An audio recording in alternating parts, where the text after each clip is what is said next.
every time I come in the kitchen, you in the goddamn refrigerator. I sure am hungry. Yo, what's good, everybody? Welcome back to the Morning Dinner Podcast. It's your boy, Keem. And Chuck, what up? And we host the Morning Dinner Podcast, which is a podcast based out of... I said podcast? Podcast. A podcast based out of Las Vegas, Nevada, where we interview entrepreneurs, creatives, and hustlers. Damn, I almost messed that one up again. And today we got Scott Irving in the house. Hey. Hey, man. What's tell up, guys? the people who you are and what you do real quick, man. My name is Scott, and I am a fashion and portrait photographer here based in Las Vegas. Nice, man. I was checking out your Instagram the other day, bro, and I was like, damn, this feels way beyond my level, man. Yeah, Stop, that's just man. crazy, man. like we got mad respect for you because we were looking at your work Appreciate it. and it just looks clean, like from the retouching to Thank the you. lighting Plus, to the just the actual emotion in it is wild. Like, I feel so much in certain photos. I'm like, damn. So if you guys, so if you guys don't know who Scott is, you guys definitely need to check him out. I kept thinking your name was Irving because I think like So plot Irving, twist. Irving is like what pops out to me on your name for some reason. Well, Yeah. plot twist. My real name is Irving. Scott's my middle name. Oh, shit. Wait, Yeah. so why is it switched? I just felt like it sounded cuter. Scott Irving. Yeah. Hey, you know what? Irving Scott. Well, it's Yeah, funny I because see. a lot of my friends, they make fun of me still till this day. They're like, why is your middle name Scott? Like, no one understands like why my parents named me that. Because if you met my family, I'm like 100% Hispanic. Yeah. So, you know, my friends are like, they just joke around with me. They make fun of me. They're like, hey, yo, Scott. Hey, Scotty. And I'm like, you know, so it wasn't brand new to me. So my inner corner friends either called me that or my regular name Irving, but it was always back and forth. So That's a very uncommon Hispanic name, Scott.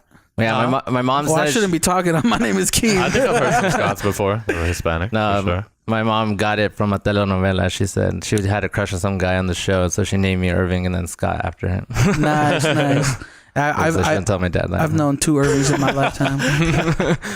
So let me ask you real quick, man. Like, how did you get into photography? Oh man, I mean, I always it's hard to say because I remember just being in 4th grade and my mom got me my first Minolta camera. I had like a small little camera. Is that like a film camera? Yeah, it was a film. It was like a Okay. pinhole one too. Like you do, or sorry, no, that was my other one. But I did have a Minolta one that I started using more for film. Like, Yeah. So setting in the exposure settings and everything, I was just doing that when I was like in 4th grade. Damn. Dang. Really Yeah. good age. God. Yeah, I was like 9. I was like 9 or just about to be 10. I remember because for like my double-digit birthday, my mom got me. That's when I got like my first Polaroid and all those little. Yeah, because that's like a real camera. I got disposable cameras. Yeah. You know, that's how I started. Oh, like, I mean, when I went So to he would Disneyland take- my first time, I took like 5 disposable cameras with me because I knew I would take a ton of pictures. So Chuck would take like 12 photos or whatever the film roll allowed, and then we just throw it away. And just throw the camera with the film away. Oh, that was exciting. It's like you couldn't screw up. Like you just had Yeah. to take it right from the get-go. So they're it was still like, so tight. I think like when I see them at like little like cool events that are trying to be Yeah. hip and they have them. I still have the film like that, you know, that Walgreens gives you or something. Yeah, like yeah. those little, they look The all film like strips? Yeah, the little film Yeah. strips. I don't even know. My first camera was a Pikachu camera. Oh, I remember those. You remember that one, I bro? do Tell me remember why the you look like Pikachu right now. It's because it's shirt. By the way, we got Yeah. this merch on deck. We got the Morning Dinner merch. Oh. Shameless plug. This episode is brought to you by Morning Dinner because we are Morning Dinner. Do I get a shirt after this? If we had some in stock, you could. Oh damn! Well, we'll definitely get you one, man. Yeah, we'll have to get you one. Let me know when the pre-order goes up. We actually need to do like a giveaway too. 'Cause Yeah. Well, you better give me one. I actually giveaway. We'll make sure you I did We'll make sure you win. I did order some shirts so that we could have some models rock them, and I have 2 women's medium, women's large. That's actually like it And looks really cool actually. The design. Yeah. Samantha Yeah. did that shirt. Did someone draw it? Yeah, so Samantha did the character Yeah. design, and then That's Chuck did dope. the typography for Yeah, it. she's an artist in Cali. She's Yeah. fucking. She That's works fantastic. she works primarily like on comic books and She's a things like that. colorist, I guess. Yeah, Is yeah. that what it's called? For comic books and think stuff. so. I'm like, I think bro, so. she's so good. No, like, looks as you can great. see. Looks great. I feel like everybody's looking at me right now. Yeah. Okay. Looking at them. Sidetrack. Sorry. Them good things. That's fine. Wait, so you said your mom gave you a film camera when you were in so the 4th grade? Yeah, I was in 4th grade, and then I remember getting my first Polaroid around when I was turning 10, and then shortly right after, my childhood friend, which I'm still really great friends with today, I owe her a lot. Shout out to you, Danny, because she helped me out when I was really, really little. So Shout out she to was, Danny. yeah, no, she was like heavily influenced into anime. Like, so she did a lot of, Harajuku style and this. So she was always dressing in crazy outfits, and she would have me like cut and dye her hair. And I'm like in 6th grade, literally, like, I'm like, okay, yeah, just doing it. I've always had like a passion for it, like, anything beauty or just seeing people getting ready. So yeah. Shortly after that, she would just have me take photos of her, literally, like, oh, on this rock or things like that. And then, fast forwarding until later in that year, America's Next Top Model came out, the first season. So me and her would like play model and photographer because that's what we would see in the TV show. So has that show been around for this long? Yeah, that long? dude, it came out when I was in 6th grade. Well, I don't know. The first season. The first season came out when I was in 6th grade, and I just remember like, yeah, that's kind of what I'm doing. And then me and my friend would just kind of recreate what we saw on TV back home, and that's where it just kept playing, boom, boom, boom. And I think it was like late 7th grade. My mom had her own graphic studio in Arizona. Oh, nice. So that's where I really started picking up how to learn how to retouch, because we had to use Photoshop and Intel Pro with like, illustrations, this and that. So my mom catered to like small businesses for, logoing, stickering and all that stuff. And we all, at that prime moment, that's when MySpace was a thing. Oh man, we were just talking about MySpace the other day. Like, we learned so much from MySpace. Yeah, you did. Like all the HTMLs and coding and everything. Like I'm literally, learning all these formulas, and I remember plugging into what I was learning in my mom's graphic studio back home and making my layouts, creating my own banners, this and that. I knew how to do all the designing already, so that's where I started picking up on Photoshop. My stepdad started really helping me. Like, this is how you do this. This is what this brush does. This is why, this and that. And this is how you adjust this and that and that. What Photoshop was that? CS2? Oh, I know. I think it was, no, it wasn't. I don't think it was CS. I think it was Adobe 7. It had like a feather. Oh, that's all I remember. Or Adobe 5. Yeah, because I remember using one with like, it looked like an eye. And then the other one had like a feather. Like, they were super old I remember that one. I never used it, but I remember looking at it. No, that's a program. They're very old. But that's really like where my addiction started. And I could not get over retouching, and I would enjoy the fact of just sitting there for hours upon hours, just rechanging and revamping a photograph or fixing it from it being destroyed and this and that. And I remember I got hooked. And then when MySpace, you can decorate your layout and stuff. So wait, so were you still rocking that film camera when you were learning Photoshop? Oh yeah, for sure. I've always carried those around me. Okay. Even like throughout middle school, I would take my cameras to school. One of them, my Polaroid one, and then I remember when I got it confiscated one day because they're like, "Why do you have a camera at school taking pictures of random stuff?" But literally, that's what I would do. I was just like, take a picture of the playground and this and that. And I remember, once they talked to my mom, they gave it back to me. And, she just told him like, that's what he does, literally. Right. So when did you decide that you wanted to make a career out of it? It started more so officially already in high school, because I remember in high school, I used to go by, even like I think from like ending middle school all until even just a couple of years ago, I always went by Pilots to Poison. And like that was just a brand name I kind of created based off, because I was heavily influenced by music. I still am. That's where I get most of my material from. Do you play music? No, but I've always grown up around musicians, and I'm very, I love my sad songs and all that. So that's where I would draw all my emotion from. So gotcha. Going into in high school, that's where I really like officially, I was like, okay, I think this is exactly what I'm doing. I've already been doing it all middle school. So, fast forwarding into like even already senior year, I was already shooting consistently. I was making my efforts to, I was so bad. I would miss so much school just to go and like network and try to get photo opportunities. Yeah. That's how you know it was. See, that time is prime, bro. High school. Yeah, I had so many absences. I think my senior year I had like 80 absences. Shit. It was like a lot. I don't even know how I got them all excused, to be honest. Did you have to go to like a counselor and stuff with your mom and talk to your counselor? No, I would always, am I allowed to say this? I would always sign my own absent notes. Because I knew my dad's signature and my brother's signature, so I was just like, I could never forge my dad's signature. He had the weirdest signature, and even trying to copy it, I get anxiety. I'm an artist. I was like, all right, I studied that to the tip, and I was like, all right. Well, man, if 10-hour nights. If I was in high school, now, there's so much technology that you could just replicate it very easily. Oh, for sure. Photoshop. That is a scanner. You can take a picture with your phone now, and it's just like, let me trace it over. Yeah, couldn't do that back in the day. No, but that's when, and then in senior year, I started touring more so with bands, and I actually did more live music photography in the beginning. I've always shot kind of fashion influence, because I watched Top Model when I was younger, but I love dramatic and crazy.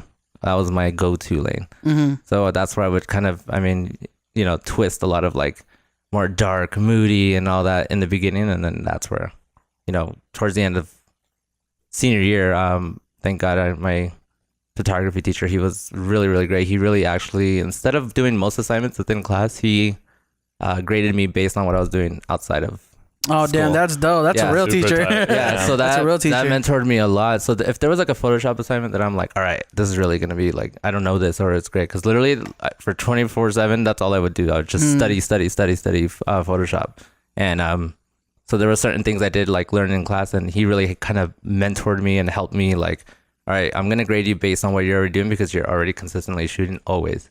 That was kind of like it was excellent. So that's where I learned a lot more in business wise.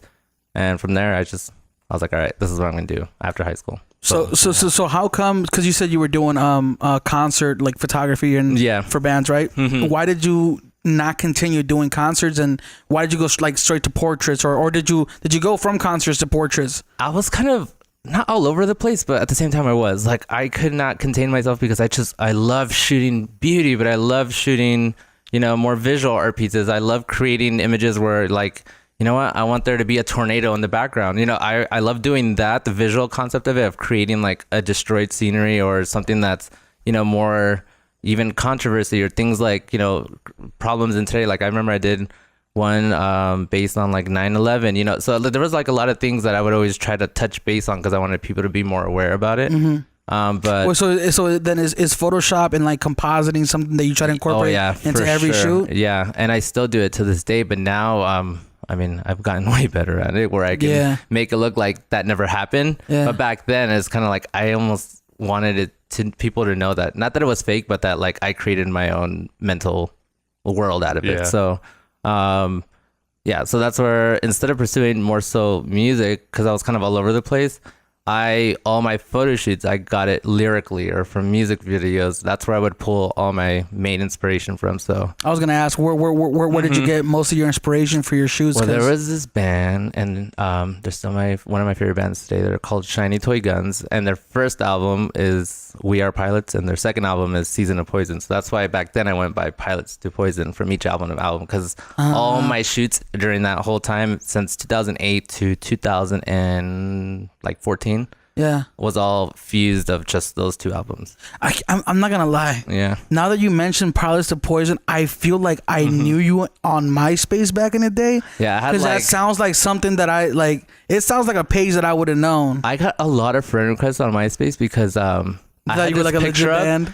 and I had like the emo hair, and I look super white in my display picture. Yeah. And I had like so many friend requests, but honestly, I feel like it's because people thought I was an account for the little boy from the Grudge movie. The one that screams like a cat. I got so many. I had like 50,000 friends. I don't know how, but that's what really kind of that helped a lot though. Like that's what really helped me. Shout out to the Grudge. I know. Shout out to the Grudge. Shout out for the little kid. Low-key, that was me in the movie. I was an extra. There you go. No. Thanks. I wonder if you can even go back into MySpace and try to log back in. You can. I tried, but nothing was there anymore. Yeah, it's not there like, though. And it said music or something weird. Completely changed the wireframe. I used to make music, so I had it on player and everything, but it won't play anymore. Oh my God, I don't know. They just wiped the entire database. I remember just people getting mad at each other for. It's not sad for me. That music. I'm glad the music's gone. No, your music. I just people will get mad if you like copy their profile song. Like, why'd you copy my profile song? Oh, you mean like the layout, the design? Well, layout was one thing, but more so of like, I can't believe you have the same profile song. And the top 8. Like, what are you doing? Yeah. I just can't believe we were like 12,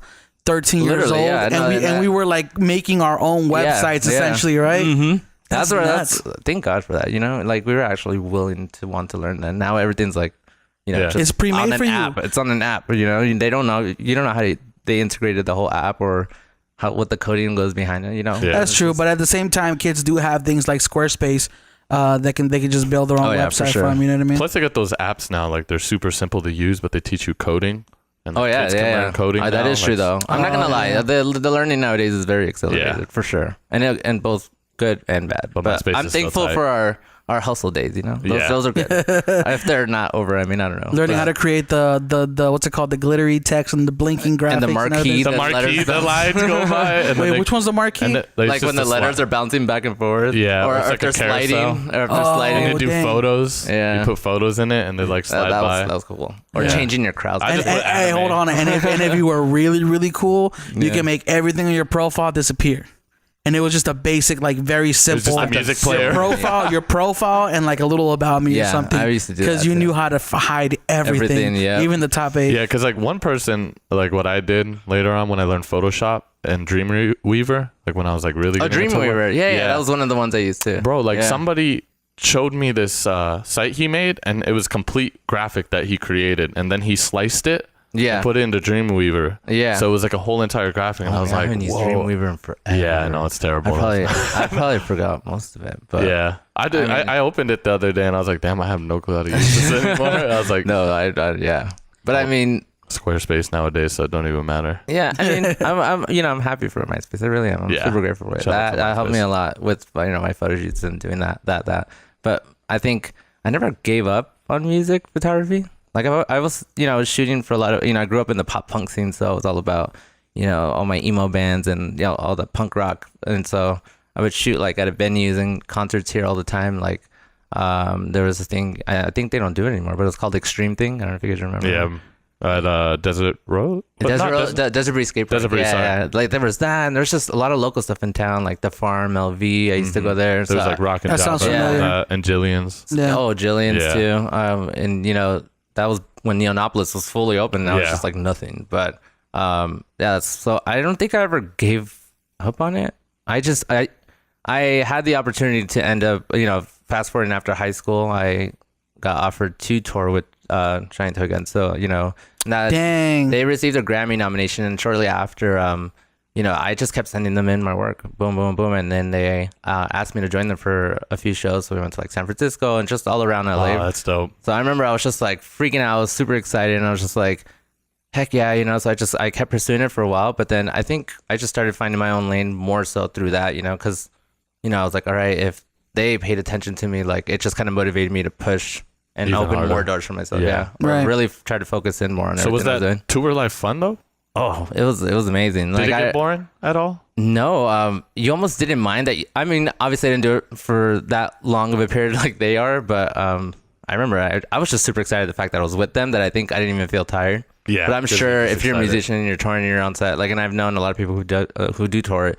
Sometimes it is hard, you're crammed into the same little shuttle van, or if you don't have a tour bus or something. But it's that adrenaline when you're first getting into it.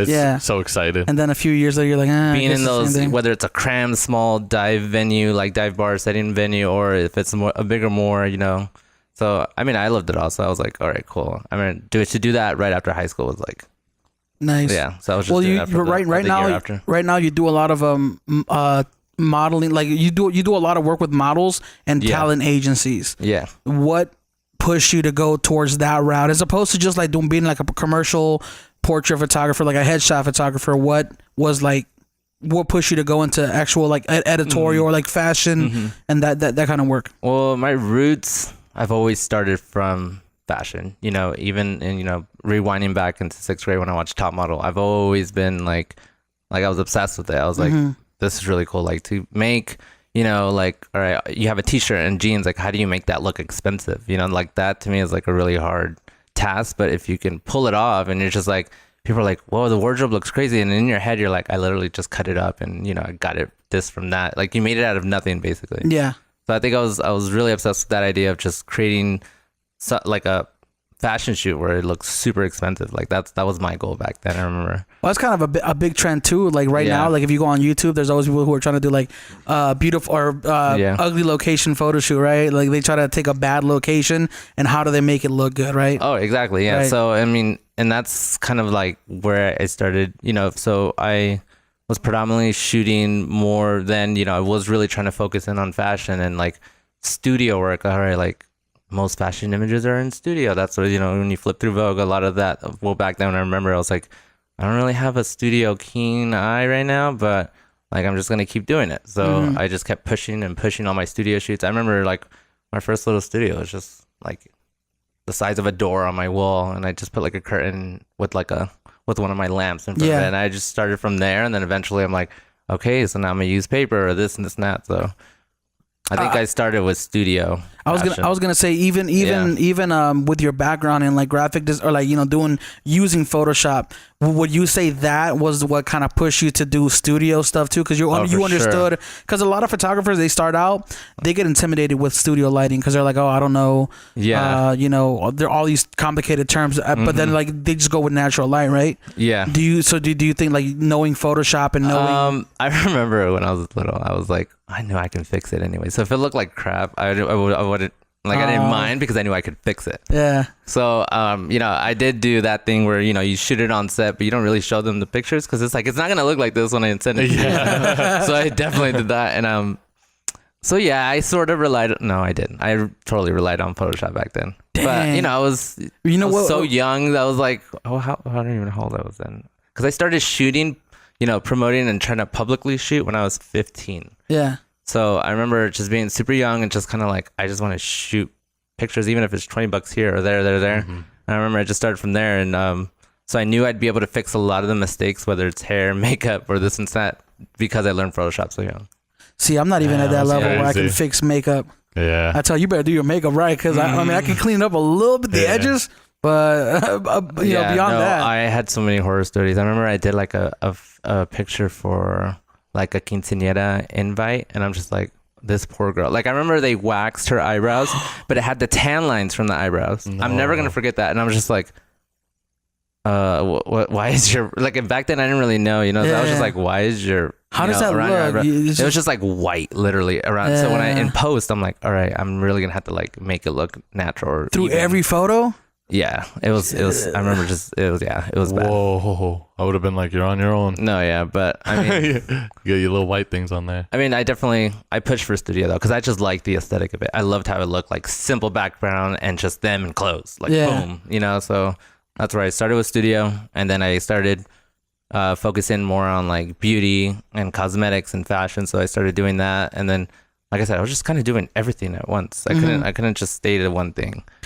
Dang, yeah, I feel like that's a lot of people's problems is they shoot a lot of everything, and and I would even say like quinceañeras and weddings are the things that really like pay the bills. Oh yeah, for sure. Yeah. So especially I mean Vegas, it's huge for that. So when's the last time you shot a quinceañera? Oh, more than like 5 years ago. It was a while ago then. Okay, I don't even remember. I remember the last time I shot a wedding, but I mean a wedding's been a long time ago. That was 4 years ago. It was like right before I graduated, I remember. That was a long time ago. So since you graduated, you primarily stuck to your niche. Is it niche or niche? Niche. Is it? It's niche. It's niche. Because it's niche. It's niche. Maybe it's like tomato. Niche. Is it okay? So it's a hard ch. I don't know. I have no idea. Put it on Google Translate. It talks back to you. Yeah. So ever since you found your niche, my niche. Your niche. You choose. It's your niche. You've stuck to primarily like studio, strobe, and the fashion. I actually didn't start using strobes until like I would say now 3 years ago. So what were you doing I always use continuous light, like what we have on here. Like I've always used monolight because a lot of my work back then was very moody, so I didn't want it to be bright. And I felt like with the flash, it just like blew out the whole picture a lot. So gotcha. Like I loved the dark and very edgy, and then like I said, Twilight came out around then. So I was all about that dark. See, like, I will say for the longest time, I didn't like studio because I always thought that when you use like big strobes with like a 47-inch octobox, like, and especially if like you're like me or a low budget guy who doesn't have a studio of his own, like a huge studio, you're usually shooting in a small room, right? And when you have something that's that big, that's all you need sometimes. It's just like, if you can make it happen in that little corner, you do your thing. But the thing is, the reason I didn't like it was because it would evenly light everything. You know what I mean? Because I didn't have modifiers. I didn't know about flagging. I didn't know about like negative dark fill or bounce. Like I didn't know what the hell that was. And I remember just like looking over to certain photographers, like, how are they shooting this? And I never actually tried to look it up per se, but more in the sense of like, I'll get there if I just keep shooting. Like I think we all kind of, I can have someone try to teach me it, but I think the more developed is way and the better. more like pleasing way for me would have been like, I'm going to develop my own style if I just forcefully try to learn it myself, whether it's improvising, whether it's the wrong way. I mean, I feel like with photo, there's no real right or wrong way sometimes. Right. Like if you create a fill card, a light card with a piece of white paper because it bouncing light, it's the same thing as spending $600 on a professional bouncer. I don't know. I was very like that. So I was like, if I can pull it off in the same way without learning the proper technical way, Yeah. then I feel like, you're kind of making your own science behind it. What's your go-to lighting equipment right now? Do you own your own strobing equipment? I do now, yeah. Okay. So what do you primarily use? I do like using continuous strobes now. So I do use for the most part my setup is usually about 2 lights. Okay. I can always get by with one. I actually mainly shoot with. I've been shooting with one lately. Just but you use continuous light or you use flash? Yeah, strobe, like actual Okay. flash now. And yeah, so I do anything from 1 to, I think the most I've done on set, especially for like a big group picture, is up to 5 strobes. But I usually only stick to 1 or 2. And if I'm gonna do like a brighter background, then I do a 3. Okay. Yeah. Do you prefer the process of shooting or do you prefer the process of editing? Oh man, I don't know, because I actually come from, I don't know. I mean, technically I started shooting first, but I remember my obsession really started when I started retouching, because I can change the picture how I wanted it to. Right. So to me, that was like, I was like, whoa, like if I can make her hair red and she's blonde, I don't know, things like that. Yeah. So I think I love them both equally the same. And I think more so now because I'm much more narrowed in and restricted on like, I'm so tedious with like detailing now. Yeah. Because I know what I'm going to go through in post, because I am my own retoucher, Well, you shoot to edit, right? Like you know when you shoot. Sometimes. And I think now I started developing more of a way to make my editing process a little easier. Okay, like Photoshop actions. Yeah. Especially, I mean, I wasn't as busy then and now. Yeah. So it's like sometimes I don't have that grace period anymore to stay on the same photo for 4 hours, Mm-hmm. So, and that was just me personally. I would play my favorite music and just take my time editing because I wanted to on the same picture. Sometimes the same picture would take me the whole week to finish, but that's just because I wanted every little detail to be perfect. See, I feel like personally, like I hate editing, man, because there's so many things that you can do that you don't know when to stop. To me, I'm just like, Yeah. I exclude everything now, and everything's just like I'm in a bubble. Like that's all I do. Yeah. Well, like you said, Yeah. it was your background, your experience in, with your mom, she had her own graphic design company, right? Yeah. And you learning about photo manipulation so early on that kind of became part of the process for you. Absolutely. Like I prefer, like if I do a shoot, like let me hand off these images to like an editor and have them fun I got with you, it. bro. I got you. I'm about to start hitting you up. Hey, bro. $85 an image. $35. Damn. I said 85. 85. Yeah. He's like, you got the wrong one. But I got a website that charges me $10 an image. I don't know what you're talking about. I mean, if Shoot. they come looking all smooth and I mean, They put it in They just with Lightroom, the clarity and then filter, boom, to the all the way left. to the left. that's all you, bro. They get an Instagram filter. That's actually what I and do they take right a now. photo. That's actually what I do. Scroll up the sharpening button. I just send all my photos to an Instagram influencer. Oh my god, you're giving me anxiety. Stop. Oh, yo. Speaking go. of, okay, I feel like I Filters? triggered you. I think I'm sweating. How do you feel? Like, how do you feel about filters, man? Like for like Instagram filters. Have you ever had like a model, like you shoot a model, she posts them on Instagram, and then she like crops it up hella weird, where she crops it at the forehead and then throws like a Valencia filter on it. No comment. I think we've all struggled I with can that. feel the anger. I think I'm over going here. into cardiac arrest.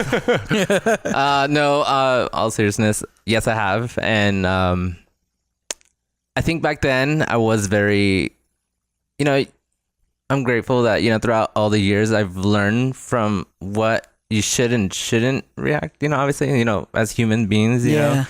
But I've always kind of had more of a, like, I like to think kind of more situational ahead of time. So like when I'm shooting them, like in case they, decide to do something in my photo later, like I need to let them know now. So I always kind of had that.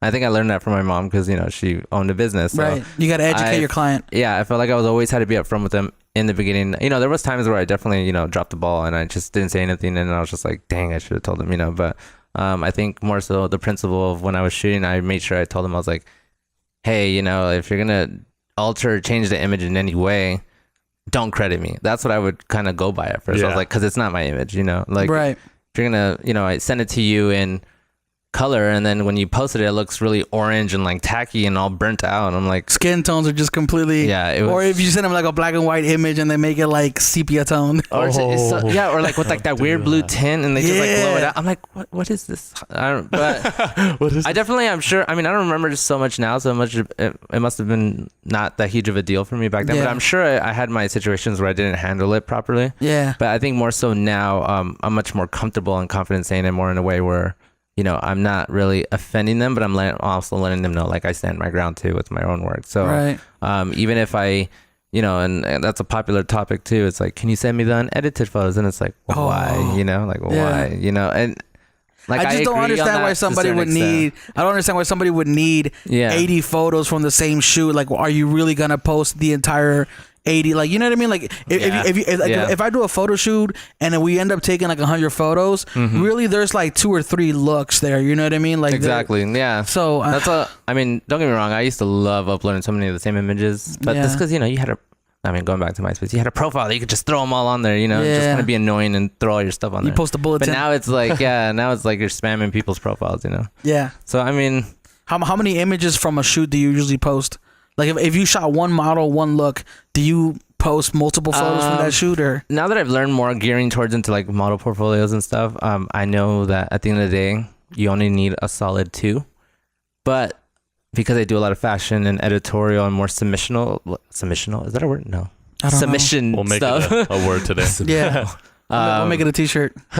I try to, I mean, and like I said, I'm just obsessed with retouching. So sometimes I'm just like, but I really like this one and that one. Like, I'm so OCD that I can't let it go because it bugs me.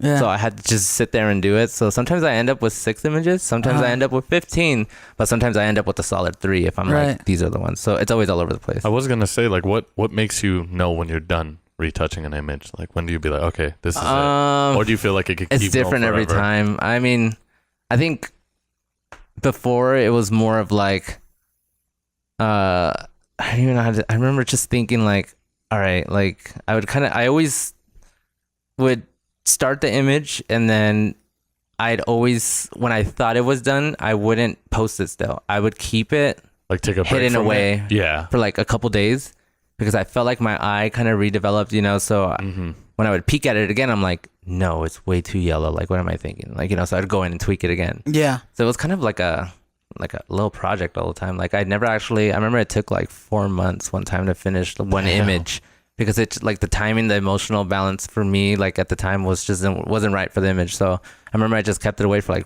like 4 months. And when I finally finished it, it's like one of my favorite photographs today.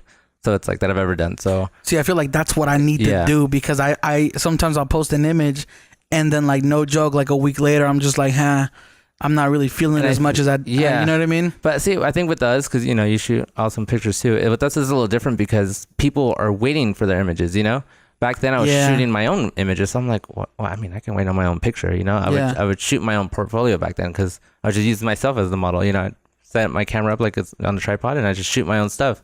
I had my cousin too help me out a lot back in the day, so he would take a lot of my shoots, just not because I wanted to be a model, but I shot myself in a model aesthetic only so I can learn how to edit it quicker. Okay. So I think you know, with us it's more difficult nowadays, especially because people are going to be bugging you like, so, you know, any update on the pictures, this and this and that. You can't really let it sit there and cook the idea, you know? Yeah. Do you have like a standard turnaround, like, workflow? Like, do you say like, oh, I'll have the images to you? No, realistically I do try, especially in more so now, like in business, you know. I think it's definitely more appropriate to, I mean, I try to juice them out right away, but there has been times where it's like, realistically, due to what I'm in right now currently with my availability, I'll try, especially if it's like a trade show, I'll try to have them with you, you know, obviously soon. But sometimes, you know, if it does push into the 3rd or 4th week or over a month, you know, I feel like to them it's a waiting game, but for us it's like you're so slammed, especially for your own retoucher, you know. So yeah, I mean, I've always tried to pick up the pace, and that's why around the clock I edit. That's all I do, literally. Like, I think my friends don't believe me because they're just like, hey, what are you doing? I'm like, I'm on the computer editing. So you do That's photography. That's my same answer all the time. So you do photography like completely full time right now. Like that's all you do. Well, I've always done it on any free time I've ever had. Officially full time, no. I'm a freelance makeup artist as well. Oh, nice. So back. Dang. So you're like all around the spectrum of just creating. That's why probably on your Instagram it says visual artist. I mean, because you don't only just do photography. You do the retouching. You do the makeup. Yeah. So my best friend, which I'm still friends with today, she, when I was 15 or 16, because like I said, I was having a lot of horror stories with the people showing up with their makeup just way too crazy, or someone just did it on them, a terrible job. So I wanted to know the lingo. I kind of wanted to know why is her makeup like that, or like what is this called, or why, whether if it's something simple from eyeliner to, the powder on her face or things like that. So I think, I was already fixing it on Photoshop, fixing the eyeshadow or completely removing it. Literally, I would do like drastic changes with the makeup because sometimes it was that bad. Yeah. I was like, you know what? I'm just going to learn it. And I'm going to do it myself when they arrive. And my best friend, she taught me how to do hair and makeup to get me by, to really kind of, so I can save myself on set if I really needed, like, it's just terrible, I'm redoing it, or let me fix it. That's crazy though. Yeah. That's like cause it's not easy for sure. That's like a talent in itself. No, and I'm sure what I thought was good back then was probably terrible too. But that's probably at least whatever we do. Yeah, I was like, at least. Exactly. And actually, I remember doing a girl's eye makeup one time, and I was like, ooh, I messed this up. But in my head, I'm like, but I know I could still fix it later in Photoshop. So I kind of would save myself here and there, but you kind of develop it as you go. But I mean, nowadays, I don't really say that I do makeup so much because although I do it every day, literally, but I don't know. I don't feel like saying like, oh, I know this and that and that. I feel like people get annoyed. Like, because it's like that. We talk about that all the time. Because I like dabbling in everything. I'm not saying I'm a graphic design artist. I'm not a videographer. I'm not a photographer. Yeah. I'm not even a web developer. But I do like, I guess, creative. It's like, I like being creative. Pick up on it and you just do it, So I felt like with me and, growing up, and like I said, I've always been a lover of beauty, cosmetics, and that's what I would shoot a lot too. So no, I think kind of when I started picking it up more seriously, I'm like, all right, now I need to start doing it for my own shoots and this and that.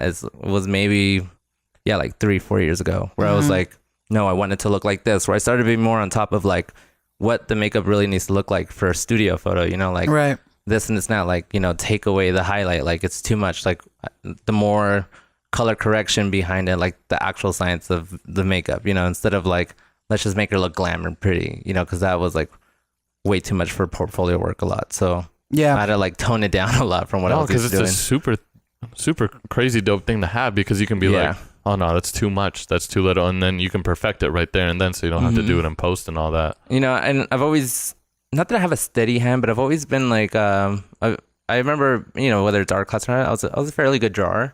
So I think from there, and then I edit drawing a lot. So even in, so you edit with like the Wacom tablet. Exactly. So nice. So I've always used drawing, influence, lifestyle stuff, whatever you want to call it. But when it came to like doing an eyeliner or mascara or something, like I think that's like I felt more confident doing it. How much better do you think is using an actual Wacom tablet versus using a mouse? Because I still use a mouse. I use a Magic Mouse. He's definitely gonna give me a hard tag on this. I do too, though. No, it's so funny. Funny? I was using it last night though, so I was using my tablet last night. Like, I can't even right now. There's actually websites you can go to and you can draw things. That is not acceptable. No. No, I use my mouse still. You know what? Okay, explain this why. is my argument with that. I mean, is it accuracy? I didn't switch over either until maybe about. I mean, I'm like, no, it's been like 5 years now, but still, it's like. How many years after you started though? Because I just started like 3 years ago, maybe. Editing? Yeah. Oh, okay. No, then no, you're good. No, see, then I'd already been shooting for, like I said, it's 4th grade. So if we take like year number into exactly, I mean, let's see. Officially started editing, I was like in 7th grade. So that makes, I was what? 13 maybe? 7th grade, you're about 11, 12. Yeah, because I know high school, when you're in 9th grade, 15, you're 12. 14. No, you're 13, 14. 13, 14. So I would say, I mean, editing with the mouse officially, I didn't start until like maybe 2 or even 3. No, I was past 21. Let's see, I just turned 26. So we doing math. Ding, ding, I know. Ding, ding. Technically, I think I'd been editing with the mouse for like 10-ish years, maybe more, maybe a little more. Okay. Yeah. So don't give me shit then. No, trust me. I all my crazy imagery, especially like all my very visual concept images, was straight from a mouse. Could I be real though? What's the reason for the tablet? Just because I'm trying to convert over, because it just feels. It's a nightmare. The first couple months you're using, you're like, because it's weird. Because you're used to it. Yeah. It's a nightmare. You're just like remembering your own kind of like settings and just things you do alone. But I can't live without it now. Like it literally transforms your work. But do you do the ones with the no monitor, right? It's just like a blank. I prefer no monitor just because I have very photo light sensitive eyes. Yeah, okay. So if I see too many LEDs or things like that, like although I'm shooting around it all the time, but like generally I just have really dry and like photosensitive eyes. So like if something's way too bright, I'm just like, what do you guys mean by now? What do you guys mean by no monitor? You mean like so there's like a digital screen on some of them. You're talking about the nice Cintiq? Ones. The Cintiq? Yeah, that's okay. Because I want to do that when I do like rotoscoping or anything in Premiere. You should do. Trust me, it'll change your life. It'll change your workflow too. It's a lot faster. I think because the other reason too is because I game. So that too.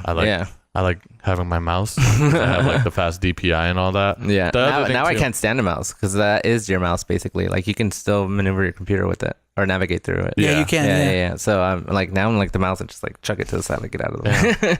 I gotta get your opinion on something. Do you think what makes a photographer is the combination of not just shooting but also editing, or do you think one can be a photographer without editing? Period. Oh, for sure. I actually just worked with someone who literally.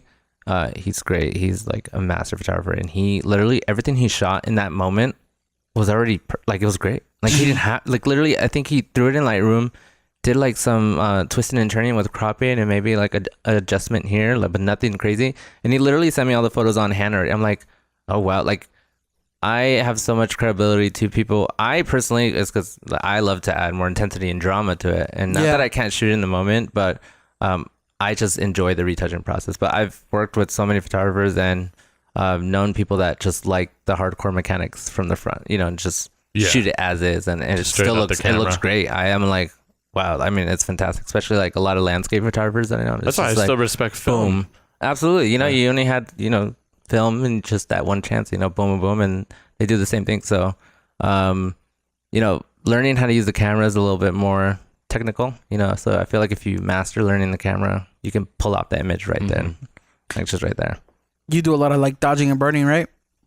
I used to. You used to? Okay. Yeah, I think, I mean, I still, not that I don't these days, but back then was a lot more, I relied on it heavily. Yeah.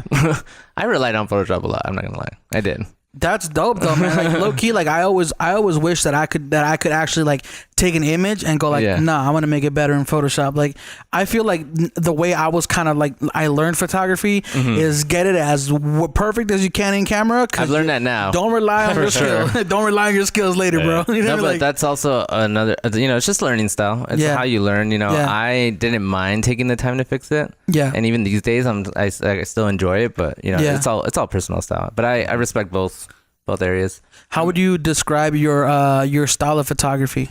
Like if you had to describe it, how would you?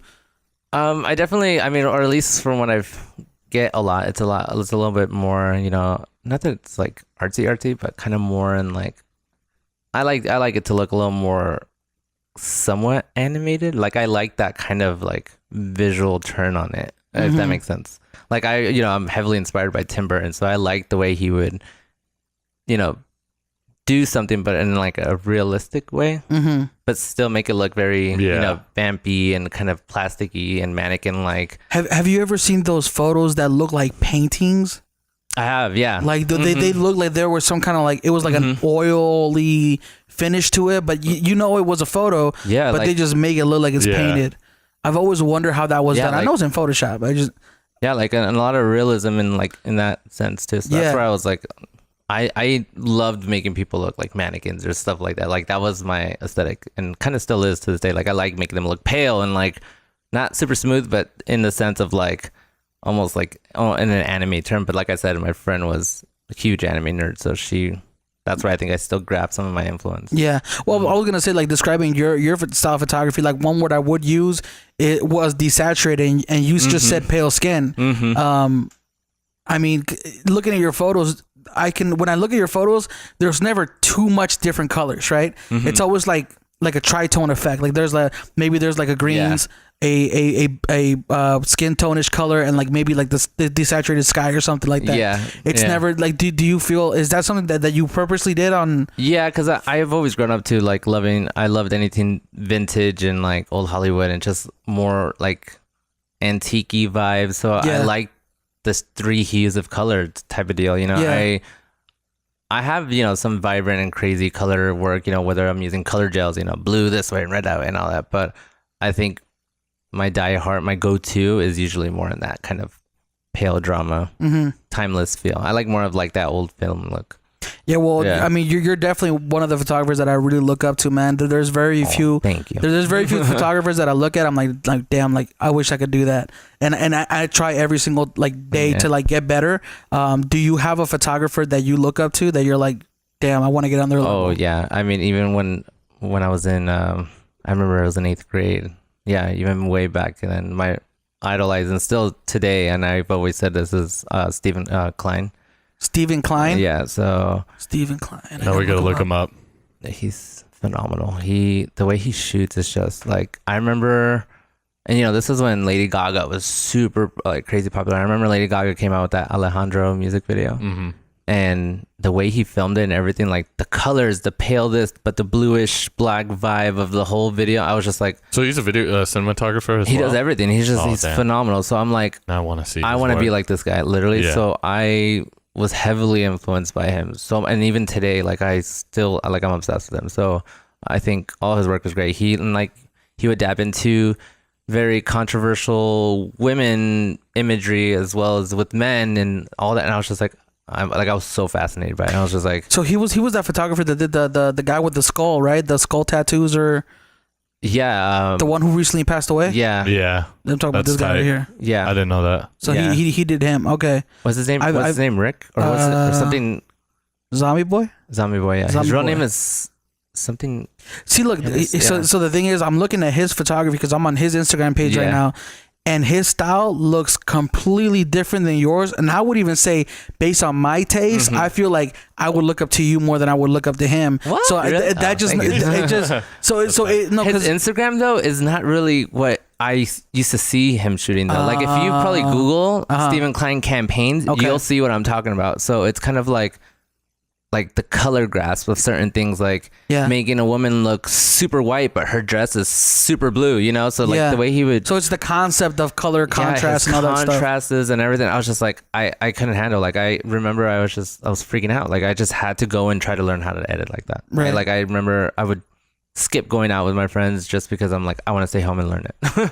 See, that's something that I wish I could kind of do, because I've seen... It's obsessive. It's crazy. I've seen photographers who I look through their feed and they don't even necessarily like photograph people, but just the environments that they shoot sometimes. Maybe it's like a hand sticking out a window and there's a certain thing in the foreground and you just look at it and you're like, damn, like I would never have thought of that. So it's not even people that they're photographing. It's the composition, the color, and all that stuff in the photo. Like, do you think that's something that can be learned, or is that just something that's naturally, I think you definitely develop it at your own pace, and you kind of like fine tune it here and there, and you grab influence from so and so and so and so. But I think you learn your own workflow that way. So I found my go-to, and like you said earlier, like that desaturated that. So I would kind of apply that with like I said, I grew up loving horror movies, so I'd kind of plug that into. I've never forgot about what I really loved, and I would always, no matter what, every shoot still implement it, and I still do to this day. So what's your favorite horror movie? Oh my god, you guys are gonna make fun of me. No, it's not really that horror, but it's horror technically. I have one. The Hills Have Eyes. I do like Hills Have Eyes. That was bad. I love the prosthetics in it, like you know how they did like the makeup and they made them look all crazy. Yeah, I watched the behind the scenes and I was like, damn, like these dudes really sat down in a chair for 6 hours. They filmed it here in Vegas. Did they? Yeah. I'm pretty sure they did. Yeah, it was like some spots out here. Yeah. And then some spots. I think it's that's so tight. No, but just watching the behind the scenes and like they're doing the dude's makeup for like 6 hours straight. Yeah, no, it's crazy. And I come from a special effects makeup background too, because a lot of my older work, oh my god, I have to show you guys, but I used to do like a lot of fake blood and this and that. Like this literally it was it all. Halloween for me every day, literally. That's so dope. But no, my favorite horror movie was Bride of Chucky. Still is. Bride of Chucky? Yeah. Yo, I love that movie. It just turned 20 years old last year, and I still get shit for it, but the Chucky movies are great. Yeah, no, I remember crying and being terrified when I was younger, and nowadays, I laugh at it, but they're my favorite. Did you know there's a new one coming out? I heard, or some series or something. I'm like, well, I went to the movies to go watch that. What's it called? The movie with the one your dad's watching right now, the Freddie Mercury one. Queen. Bohemian Rhapsody. Bohemian Rhapsody, and I saw the poster. Love that movie. I saw the poster for the new Chucky movie that's gonna be coming out this year. Oh wait, so it's like in theaters type of thing? No, yeah, it's gonna come out in theaters. There's a poster. Oh really? It's I thought it was like a Netflix thing. And it was from the same. No, it's for theaters, and it's from the same director that like national release type of deal. Oh my god, I have to look. Yeah, okay. And it's from the same guy who did the remake of It. Okay. Yeah. Cool. So I'm like, I know it's gonna be good. All right, that we have to go watch it. Dope. You guys down to go watch it? Yeah, I'm down. Okay. Let's go.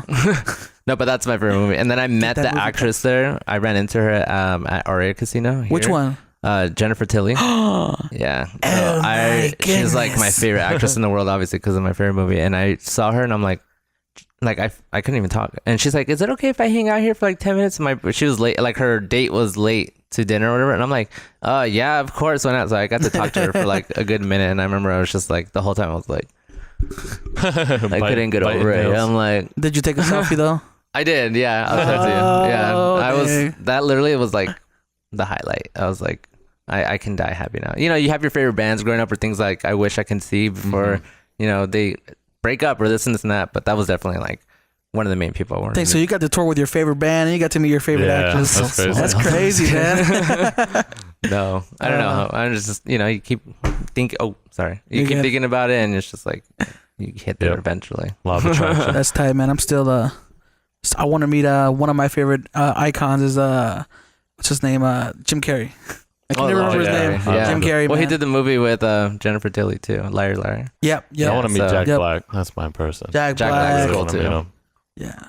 I watched the Jack Black movie recently. It was actually pretty. It's like when he tries to invite the popular kid from school. What's it called? You know what I'm talking about? Popular kid from school. Yeah, it might be a newer one. To like a school reunion. Yeah, it's on Netflix. I just saw it. Like, damn. I haven't seen it. No, you know what? There's a lot of movies that Jack Black has done that are on Netflix that I've never seen. It was really good. It was very it was surprising and something. I was like, but it was a really good movie. I don't know, something about just like Jack Black. He just has like a very he's cool. I even love School of Rock. I remember I used to watch the movie nonstop. That one, The Mask, and like so many of those movies. That was one of my main movies. Shallow Hal was so funny. yeah, I couldn't stop. Have you ever watched Year One with Michael Cera and Jack Black? Oh, that was so good, bro. Oh yeah, and then it has that really buff bodybuilder guy in it. I think so. Yeah. I kind of watched bits and pieces because my old roommates used to watch I've told people about that movie and they're like, oh my god, that movie's so stupid, I didn't even watch it all the way. But for me, for some reason, it's like one of the funniest movies it's ever. Just satire. It's just like they just say random stuff the whole time and I'm like, but it's funny, it's movies like that I quote on a daily basis. Right. No, you don't forget about like those things, kind of like SpongeBob. We quote SpongeBob all day long. 3 days later. That's all I know. All right, getting back on topic. 3 days later. Are there any like mistakes that you usually see either beginning photographers or maybe even experienced photographers make that you're like, oh, that's a common mistake there? I mean, more so on what, like shooting wise, or just the way they approach people, or? Well, I the kind of like one of the things that I see is people who use like flash. And it's too direct and it's too harsh. You know what I mean? Like that. Okay. Yeah. I mean? Well, or maybe like, oh, here's a mistake. And this is something that I learned because I used to actually work under a photographer. That's how I learned photography. Because I was only a videographer for the majority of my life up until recently. But I learned about shadows, like when you use flash, and then you like, let's say you use the harsh flash, and then you get like a harsh shadow, like under. You know what I mean? Like it cuts shadow. Yeah. So you create more of like But you know what? I feel like with photo, it reminds me a lot like with makeup. There's no rules to it, So I feel like if that's your aesthetic and that's your style and you want those harsh shadows, then you shoot it, I mean, I don't think there's a real proper way. Then maybe yes, when you're dealing with like clients. Yeah. But if that's what looks pleasant to you, then, just keep doing it. And I think I mean, I can attest to that because even when I was younger, I shoot a lot of very, like I said, controversial, crazy, more like out there stuff, so I would not really care. I wouldn't care what people said. Like I was like, I want my grungy shadows, I want my fake blood, I want this and that and that, you know. So I would always do that. But I think when I started dealing with more clientele work and more like business stuff, then for sure, I mean, there's a proper way of shooting, especially because at the end of the day, you have to make them happy. Yeah, for sure. Yeah. You know what? I used to be a stickler for like skin tones, right? Yeah. Like make sure the skin tones look natural. Like that was my thing. Oh, for sure. And then I found out have you ever heard of Elaine Torres? She's out in LA. She's an editorial and fashion photographer. I feel like I should. But I'm so bad at like. She's so dope. I'll show you her work. Okay. But she uses a lot of gel lighting. And there's a lot of times. Oh yeah, like neutralizers on set, like too. Yeah. And there's a lot of photos that I've seen of her where the skin looks yellowish, and I would always be like, oh damn, like that like was almost Simpson a dope yellow or no? Yeah, like because you imagine you just put like you take like a regular strobe and then you put like a yellow gel on top of it. You know, and I would be like, oh damn, like that was almost a dope shot. But then I started thinking about it, I was like, why does it matter? Why do the skin tones have to be perfect? Yeah, exactly. Unless you're doing like like if you're doing a wedding, like you maybe want the skin tones. Yeah, you don't want them making it look like a hot Cheeto. But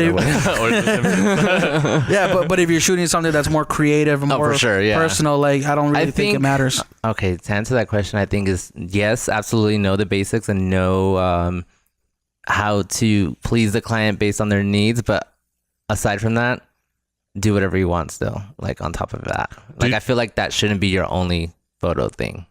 Like in the future, because then you're gonna get bored of it. I mean, that's how I've always thought of it. I think that's why I couldn't. I mean, no disrespect, but that's why I think I couldn't dab into doing like a solid lane. You know, I don't mind people who do that. Like they only shoot portrait, they only shoot wedding or this and that. But I just wanted to do it all because I wanted to know about it all. Yeah, I just like knowing a lot about everything. Yeah, it's just within photos. So I was like, okay, so I mean, know the basics for sure, but then add your own twist to it for sure. I feel you. But at this point in your life, do you do what you exactly want to do, or do you still have to go by the client's terms? Yeah, I think so now, because I've even more so in the last like 3 years, it really changed a lot. Like I felt like I was switching to major in college, you know, like, okay, you know, as you get older, you're like, not that you're running out of time, but you're like, I need to really narrow down on this. And that's why, you know, if you go on my page now, it's predominantly male, when I was always my whole life only shooting female. But there, you know, getting into that later, but I kind of like, I found what works for my brand, and I'm learning more about it, like as I keep shooting and shooting. But I think coming into like these days, I prefer more of like, you know, model book work, working with models and that kind of nature stuff. So I was gonna ask you that was gonna be one of my questions down the line, is because I was looking at your Instagram page and mostly it's predominantly like male, like very physique oriented, like very in shape. Why did you make this switch from going from like female photography or like female models to predominantly like men? Was it just like that was the brand that you were trying to go for? I think that's what it is, especially more so definitely last year. I definitely focused on shooting the more men's side of it for like 2 years straight almost. Like I really narrowed in on like, this is what I'm going to really focus in on. And only because, you know, I had so much grip already with shooting with women. So I was kind of like, I kind of want to know both industries. Like why does this do that or that and that? So I think I started shooting it. And then I was just like, well, I'm in Vegas. I mean, you would know Vegas is such a weird and small town. Literally everyone knows everyone here. So I think that kind of stood out to me because there wasn't a lot of people shooting men here. I mean, or at least from what I was aware of. Like, well, yeah, 100%. Yeah. There's the portrait squad out here primarily focuses on women. You know what I mean?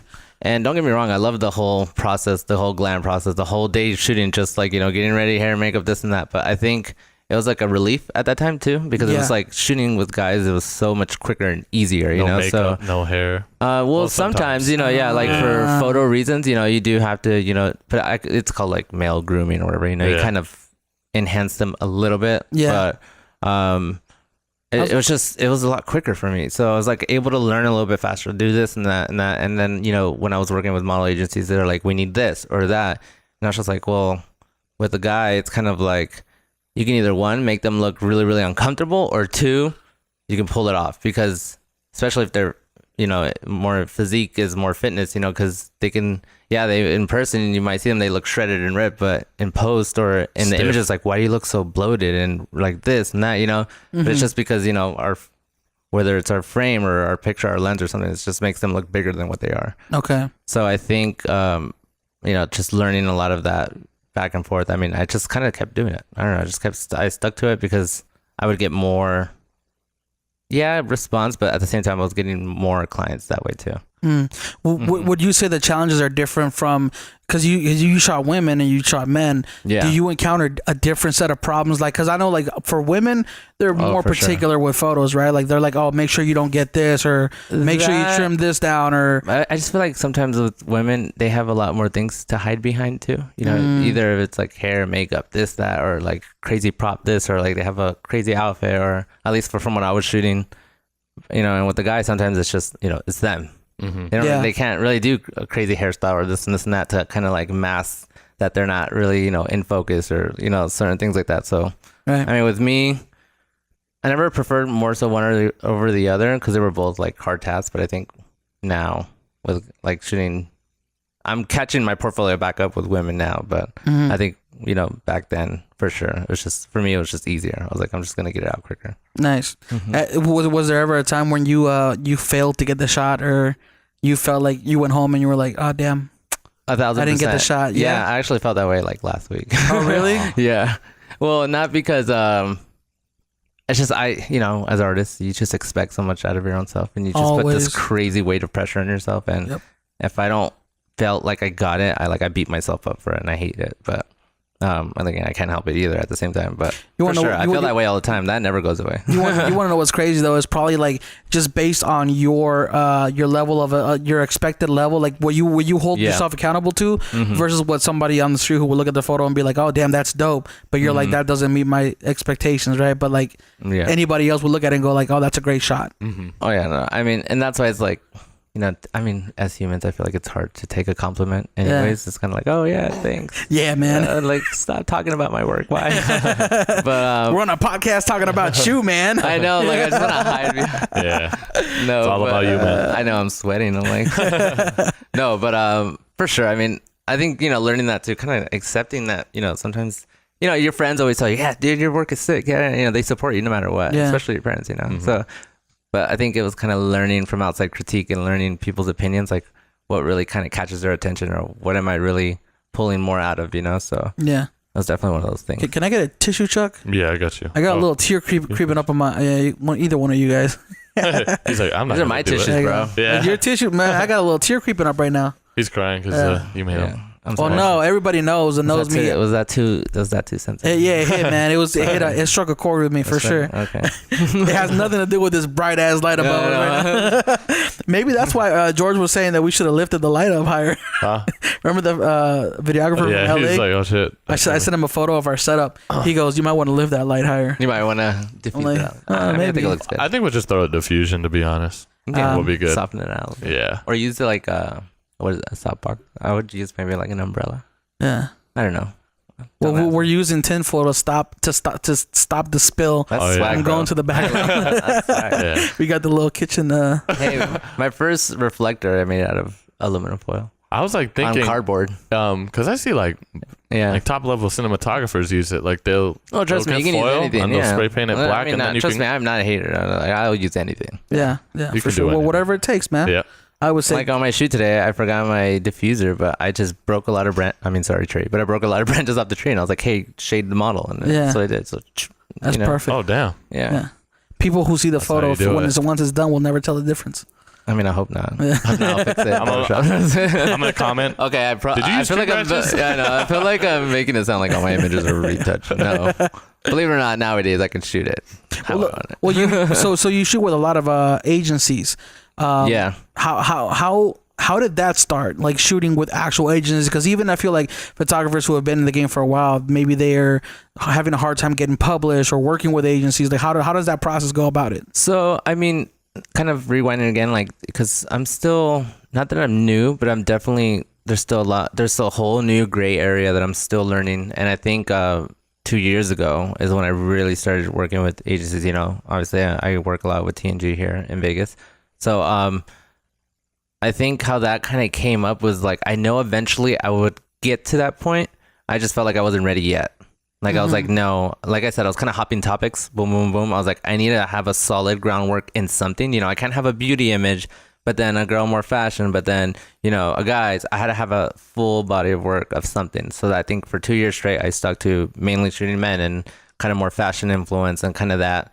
What did we say earlier? Niche? Is that how we're saying it? Yeah. Niche. Okay. Yeah. And TNG, what type of agency is it? What would it be like? You know, they full talent agency, so anything filmed, television, as well as, you know, so print, campaign, international. So how I kind of just dabbed into that was, you know, I was just posting online, you know, like as we all do. Hashtag social media. Yeah. Hashtag, you know, portrait killers. Yeah, right. And then I was just scouted from there, you know, like, hey, we'd really love for you to shoot and work for us. And I'm like, oh, for sure. You know, like it wasn't something I neglected and knew it was something that I would eventually start doing. I just, like I said, I'm very, I don't know, it's an issue I have. I'm just very OCD, or I wouldn't say it was an insecurity, but I'm just like, no, it needs to be better. It needs to be better. So I wasn't ready yet. So I was just like, no, I'm going to kind of put it off to the side, but I know eventually I'll get there. But until someone's kind of like, all right, you could do it now, just start doing it. And I was like, all right, you know, so I just start from there.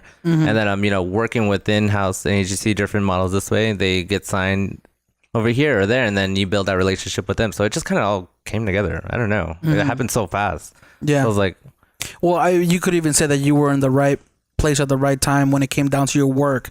Like your skill level was where it needed to be for you to get that opportunity, right? No, yeah, for sure. I mean, especially because, you know, at that point already, I was like, all right, I want to focus in on this. But it definitely helped too. Kind of like working with different agencies, because they all have different, not different, but similar, but still different expectations, you know, of like how they market their model, how they make their model look. So I learned a lot from that, and I'm still learning. I'm still, you know, I'm working with this. I mean, I think a few times I pitched myself and I'm like, hey, I would really love to shoot for your agency. But since because I had a full body work already working with an agency, that's what really kind of accelerated that process too. Right. You had mentioned to me before the podcast started that you were also a scout. Can you speak a little bit more to that? No, yeah, for sure. So I mean, even like when I was in high school, I would use my friends as like my models all the time. So I mean, my idea back then was like, I want to grab a beginner, someone who's never done a shoot, but make them look like a professional right off the bat.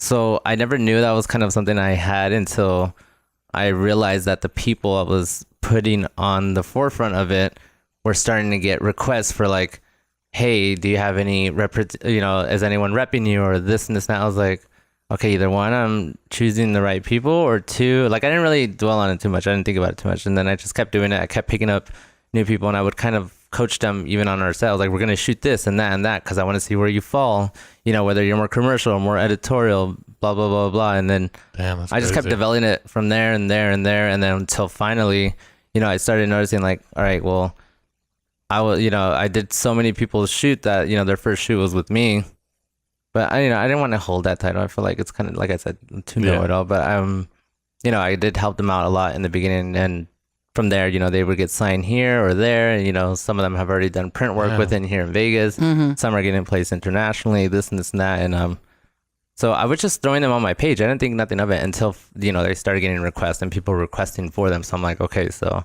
now I know I can put someone on board, you know, so it's a good feeling too. So it's like, I just like seeing people succeed too. So nice. Oh, yeah, that's respect. That was like a good feeling. That's like, crazy. Dude, if I can help you out because you're helping me out at the end of the day, like, you know, it goes hand in hand. So you would also say like working with people who weren't like quote unquote experienced models that helped you also like learn how to direct. Oh, absolutely. Because you're dealing with someone that's like, what do I do? Like, does this weird? What do I do with these? Especially shooting like guys, you know, because they're like very stiff, you know, just kind of like, and even like with women, it's just like, for me, starting from the hardest part was like the best way for me to go, because it was just kind of like, they know nothing. And I need to make this look like super legit right off the bat. Right. So a lot of, you know, my images on my page were people, that was their first shoot all the ways. And I kind of like, well, you know, I'd be on Instagram, I'd find people from here, there, and I still do it to this day. And, you know, I have a handful of people now that I'm watching over. I'm like, I think now, you know, working with an agency, and I know what the market requests or like what they're more interested in. Now I'm like, this person's really good for that now, and that and that and that. So okay, so you're like look wise, you're like, yeah, I can tell. Like now, I think I have a more developed eye for it, but back then it was just something I was unknowingly doing, if that makes sense. Yeah, so. That's a very specific like quality in a person to be able to do that, because it's not something that anybody can just have. Like you need to develop it, like you said, right? Yeah, and like I think that's why I put like occasionally I do it, because I'm just like, I really want, you know, or whether it's like a redhead or with freckles, like you kind of just sought yourself out for it, so you're just like, it's gonna come randomly, or like if I run into it, I'm gonna do this and this and that. You kind of already have like your own projects lined up, right? So whether if they've never done a shoot before or they have, I mean, that's where you kind of like, you scout them and you reach out to them and you're just like I really need you for this, and I need you to do that and that and that and that. I think that's where it started. So I mean, even to this day, I'm not quote unquote officially just that, but I think I know how to do it more so now, especially working with multiple agencies. So it's like now I know how to kind of better. Do you have a favorite like photograph that you've ever taken, or like a project you've ever worked on that you were like looking back like, oh, that was incredible. Actually, it's hung up in my room. It's like one of my favorites. I remember I shot it somewhere downtown, but like I'll show it to you later. But it's just feet dangling off the edge of a building. I'm like this, something like that. Yeah. And I remember I just wanted to do a very heaven and hell picture. For those who are listening to the audio only, he's stretching out his arms as if he had wings. Yeah, I was like... But no, I wanted to do a heaven and hell theme. Like, I edited the whole left side of the image, hell, and the whole right side, heaven. Nice. And I remember that picture was one of those, 2 or 3 monthers that I just kind of kept hiding in the you were like retouching every now and then. Pull it up, yeah. And that was one of my most extensive projects. But literally the only image out of that whole shoot was just that one. And I think, with most shoots I have, I end up with like 2, 3, 3. But I think that's literally one of my only shoots where I only ended up with that one image. And I think that's just like one of my highlighted images of all time. I'm just like, this is like, I always look at it, I'm just like, I don't even know how I look like that. It's just like, I don't remember how I edited it. Is that photo online? Yeah, I think it's on my Facebook. No.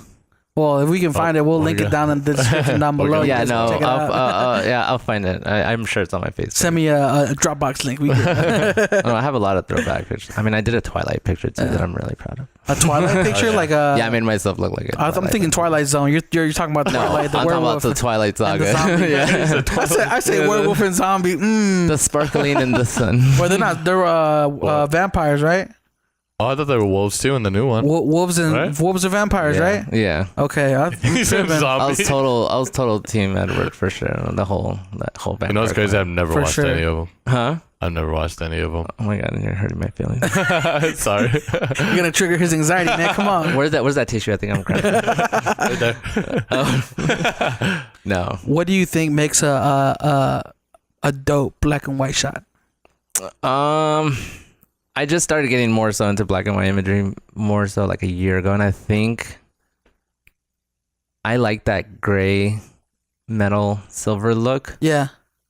Oh, I guess the proper term is what? Noir. Yeah. So wait, gray? So like flat, almost like a faded look. White, yeah, because black and white is basically black and white. Obviously. See, but there's like complete opposite. Now that I've been studying black and whites, there's a whole spectrum of like what goes into a black and white. Like I literally nowadays I spend more time fixing a black and white image than an actual color image. Like I knocked out this black and white image recently, but it took me like 4 hours to do. Is it because you're individually messing with all the channels and? Because here's something hard, to like kind of like, is this shadow too like there's no detail in it? Like how to make details in shadows, but it's just black. It's hard, So I feel like you can get away with more shadows than you can with brightness levels. So I don't know. I mean, for me, what makes a great black and white image is like you have to have a solid raw emotion shooting it in the beginning. Like I think that's one of those like you have to shoot it within camera the most while you're there. Right. You can't really rely on post with it, at least for me. Like you have to just make sure everything's narrowed down, like right then and then for me.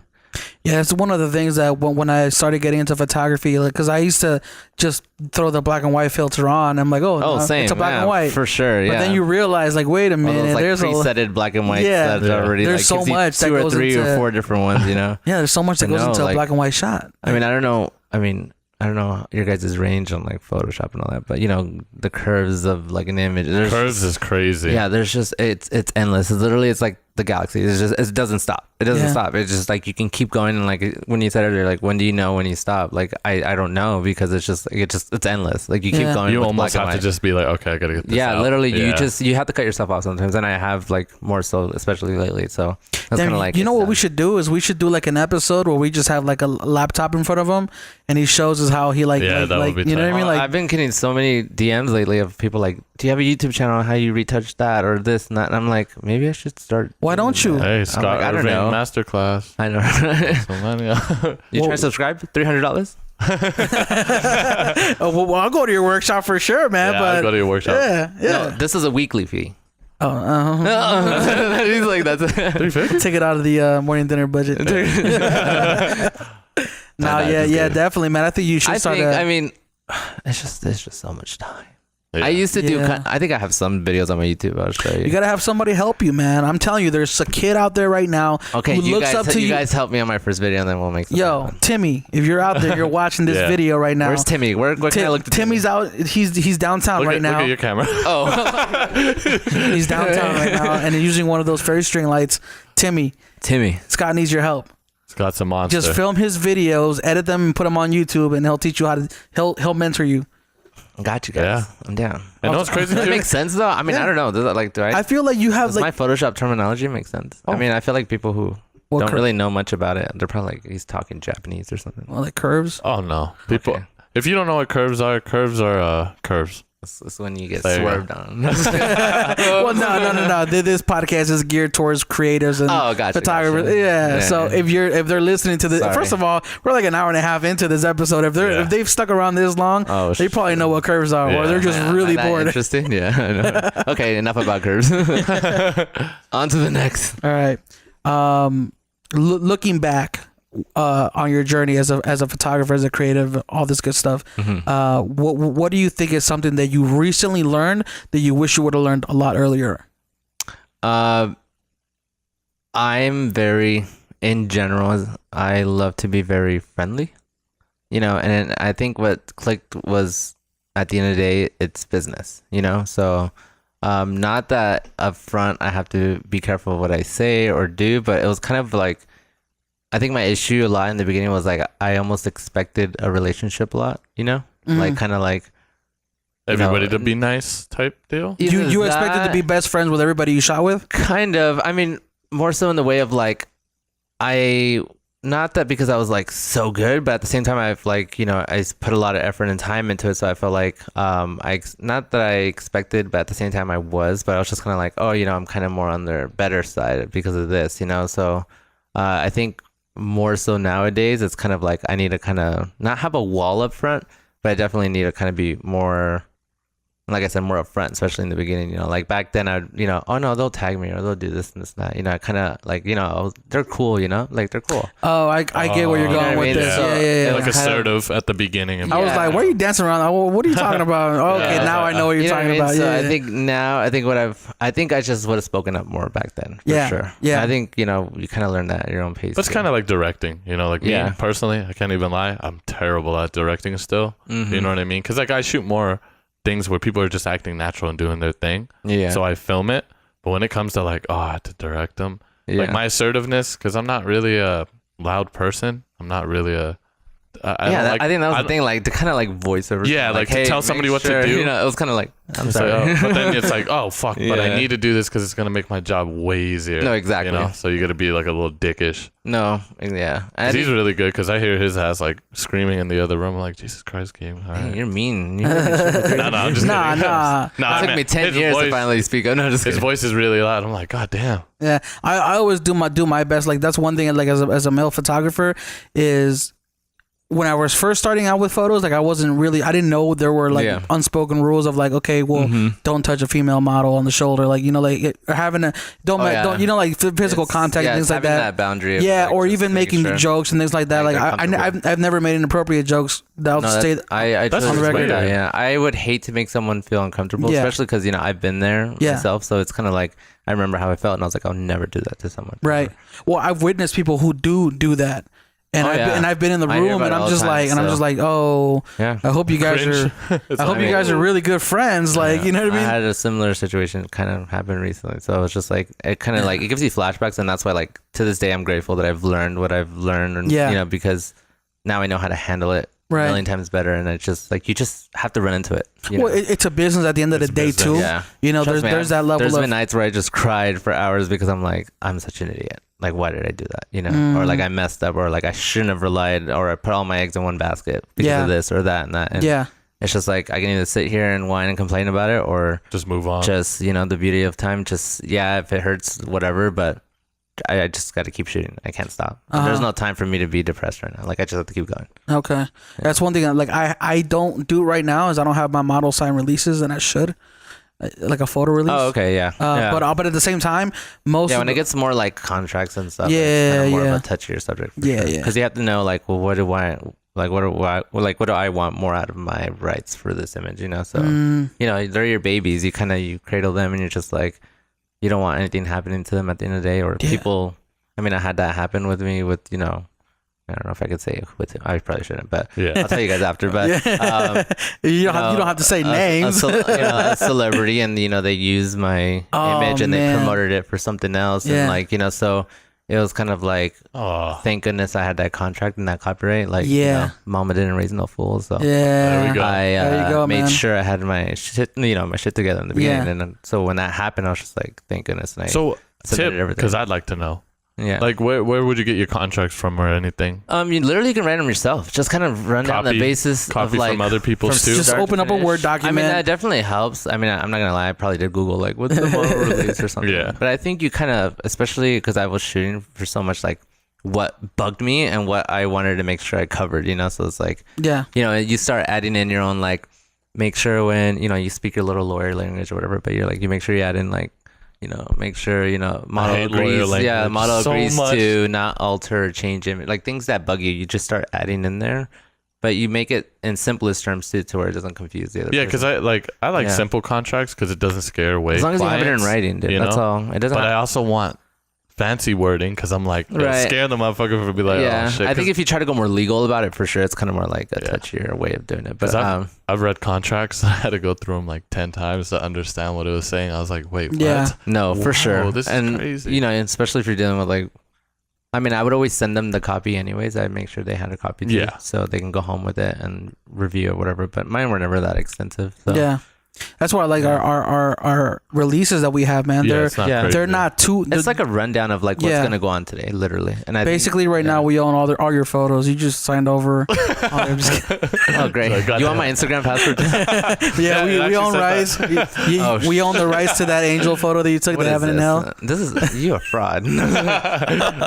Well, technically, I signed Scott Irving, and my name is Irving. So. Dang, void. I think voided contract. Like, I took a shot before I came That's in here. That's not my name. So I'm under the influence, so no.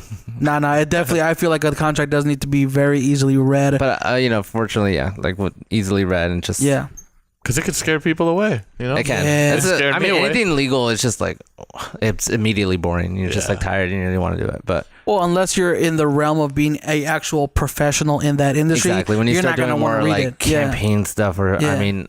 Or you reach a certain level where it's like you have to back yourself up, because if not, and if something does end up happening at the end of the day, you just want to make sure you cover. Hopefully, at that point, you're so balling you have or protected the people you've worked with, because it's not sometimes about you. It's kind of like they screwed over the model, and you're just like, dude, like I don't know why they're using that photograph. Like I'll help you. Like that's my image. I'll help you get that down.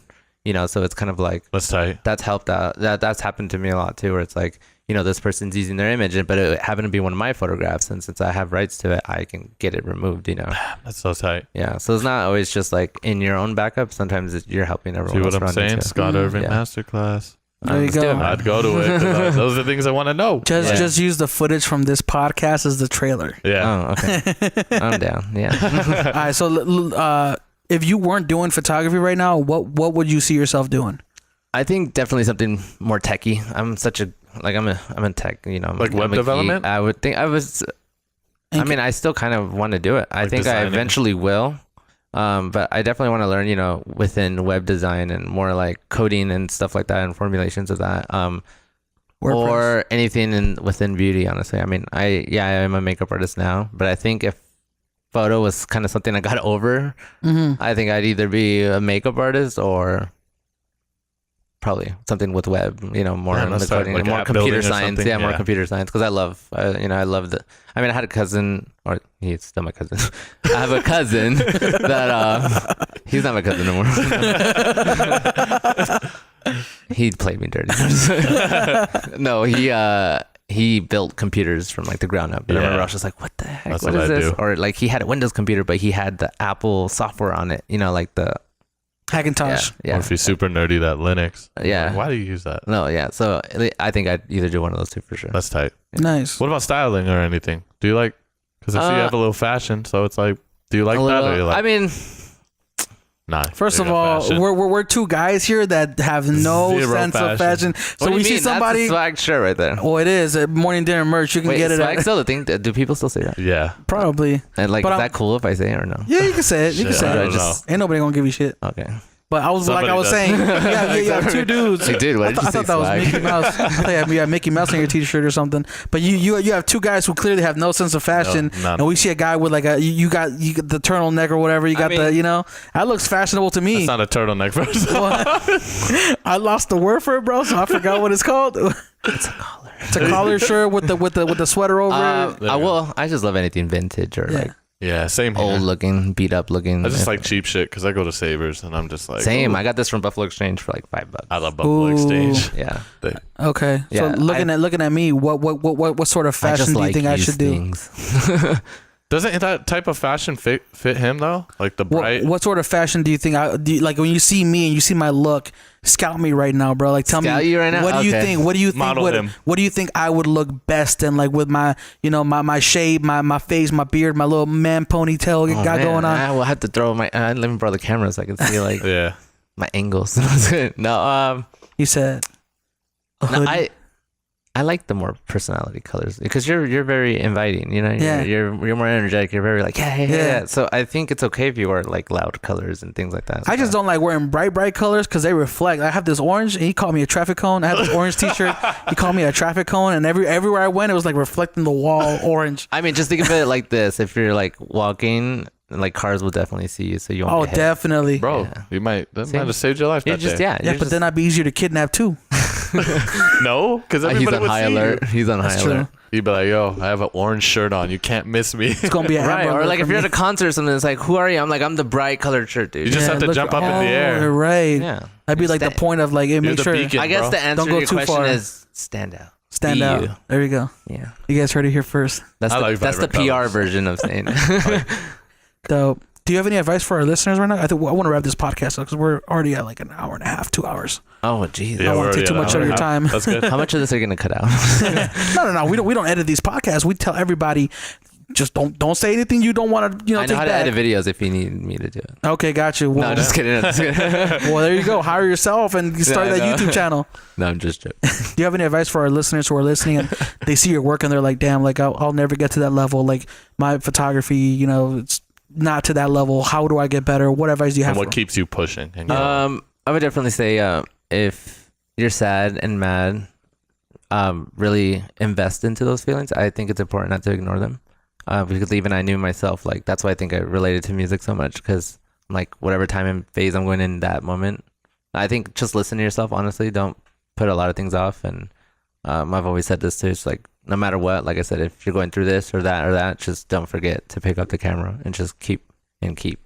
Keep learning. Yeah, and always push yourself to learn better and kind of, still apply what your go-tos are, your passions, but learn to evolve that and push it better. There's no real answer for it in my terms, because like my only answer was I just have to keep doing it. Yeah. Like just keep doing it no matter what. I literally shoot so much that even like when I don't have to, I'll still decide to shoot. Like I just keep going. But you're learning daily. For sure. Yeah. So you would say that and watch America's Next Top Model.